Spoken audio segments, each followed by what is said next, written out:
बिहार आदिकाल से ही किसी न किसी प्रकार हर चर्चा के केंद्र में जरूर आता है, चाहे वह आध्यात्मिक हो, शैक्षिक स्थल नालंदा हो, आदिकालीन मध्यकालीन प्रसंग हो, आजादी से पहले की बात हो या आजादी के बाद की, राजनीति सामाजिक घटना हो, सम्राट अशोक से लेकर चंद्रगुप्त, चाणक्य, समुद्रगुप्त, भगवान महावीर, भगवान बौद्ध, गुरु गोविंद सिंह, सभी किसी न किसी रूप में बिहार के ही नहीं विश्व के गौरव है। आजादी के आंदोलन में भी बिहार की योगदान को नकारा नहीं जा सकता, बल्कि कह सकते हैं कि बिहार स्वतंत्रता के लिए भारत की संघर्ष का एक महत्वपूर्ण एवं शुरुआती हिस्सा था। चंपारण सत्याग्रह के बाद ही गांधी बड़े नेता बने थे, जिसकी शुरुआत उन्होंने स्थानीय नेता राजकुमार शुक्ला के बार बार अनुरोध पर की है।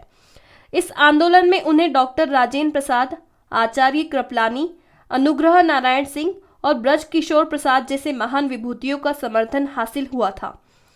यदुनंदन प्रसाद मेहता, बाबू जगदेव प्रसाद, रामस्वरूप वर्मा जैसे महान समाज सुधारकों और जगदीश महतो जैसे कम्युनिस्ट नेताओं की भूमि भी बिहार रही है।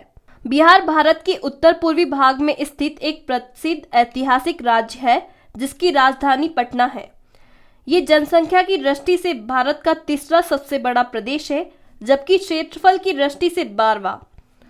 15 नवंबर 2000 को बिहार के दक्षिणी हिस्से को अलग करके एक नया राज्य झारखंड बनाया गया। बिहार के उत्तर में नेपाल, दक्षिण में झारखंड, पूर्व में पश्चिम बंगाल और पश्चिम में उत्तर प्रदेश स्थित है। ये क्षेत्र गंगा, कोसी, गंडक, बागमती तथा उसकी सहायक कई नदियों के उपजाऊ मैदानों में बसा है। गंगा इसमें पश्चिम से पूरब की तरफ बहती है। इतने गौरवशाली इतिहास के बावजूद आज बिहार उपेक्षित है, तभी वहां के बेरोजगार देश के हर कोने में मिल जाते हैं। कारण बहुत है, लेकिन मुख्य कारण वहां के अब तक की सरकारों की कार्यशैली में संस्कार की तरह बसी अकर्मण्यता है। इसे कोई भी सरकार कभी स्वीकार नहीं करती, बल्कि सारा ठिकरा पूर्ववर्ती सरकारों पर थोपती रहती है। लेकिन यदि आजादी के बाद का इतिहास खंगाले तो पाएंगे कि जिन राजनेताओं को शासन चलाने का अवसर यहाँ मिला, उन्होंने हमेशा स्व-विकास ही किया।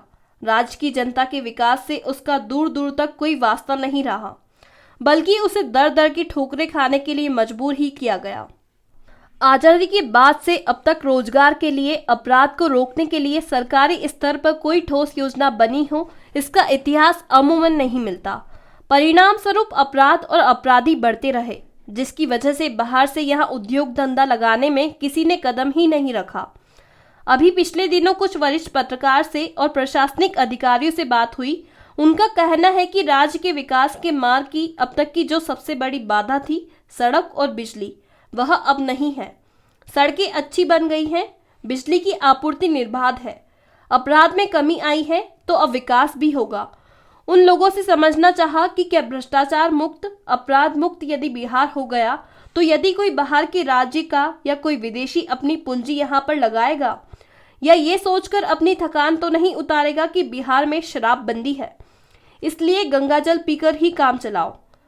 ज्ञात हो कि बिहार में शराबबंदी है, जिसके कारण हजारों नहीं बल्कि करोड़ों के राजस्व का नुकसान सरकार को हो रहा है। वैसे ये ठीक है कि शराबबंदी के बाद से अपराध घटा है, लेकिन उस राजस्व के घाटे की भरपाई भला कैसे होगी? इसका कुतर्क ही उनके पास था, कोई ठोस जवाब नहीं था। ये ठीक है कि शराबबंदी बिगड़ों को ठीक करने का सही उपचार है, लेकिन इसके आर्थिक नुकसान की भरपाई का क्या उपाय सरकार ने सोचा है? आज का ये वीडियो आपको कैसा लगा हमें कमेंट बॉक्स में ज़रूर बताएं और हमारे YouTube चैनल को सब्सक्राइब करें और Facebook पेज को लाइक करें। जय हिंद।